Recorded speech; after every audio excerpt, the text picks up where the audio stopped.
എന്തായാലും സാറ് പറഞ്ഞ പോലെ സാറിൻ്റെ വൈഫിന് കിട്ടാതിരുന്ന ആ ഒരു ലാക്ക് ഓഫ് ക്വാളിറ്റി എഡ്യൂക്കേഷൻ അല്ലെങ്കിൽ ലാക്ക് ഓഫ് ക്വാളിറ്റി സർവീസാണ് ആക്ച്വലി ഈ ഒരു ഡയറക്ടർ എന്ന് പറഞ്ഞ ഒരു സ്റ്റേജിലേക്ക് എത്താൻ കാരണമായിട്ടുള്ളത്. അപ്പം മേ ബി അത്രയധികം സ്ട്രഗിൾസ് ഒന്നും ഉണ്ടായിട്ടുണ്ടാവില്ല. എന്നാലും ഒരു സ്ഥാപനം തുടങ്ങുമ്പോൾ സ്ട്രഗിൾസ് ഒക്കെ തീർച്ചയായിട്ടും ഒരു സംരംഭം ഡയറക്ടർ അത് അനുഭവിച്ചിട്ടുണ്ടാവും.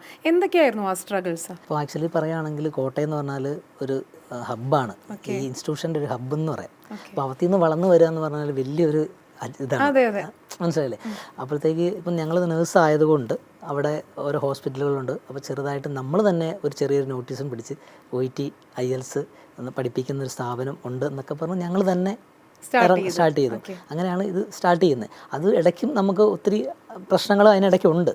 എങ്കിലും നമ്മൾ ചെറിയ രീതി വഴി റിസൾട്ടായി വന്നു കഴിഞ്ഞപ്പോഴത്തേന് നമ്മളത് ഓട്ടോമാറ്റിക്കായിട്ട് നമുക്ക് സ്റ്റുഡൻസ് വരാൻ തുടങ്ങി. അതായത് നമ്മുടെ റിസൾട്ട് അതെ മൗത്ത് പബ്ലിസിറ്റി വഴി നമുക്ക് നല്ല സ്ഥാപനമാണെന്ന് പറഞ്ഞാണ് നമുക്ക് കുട്ടികൾ വരാൻ തുടങ്ങി.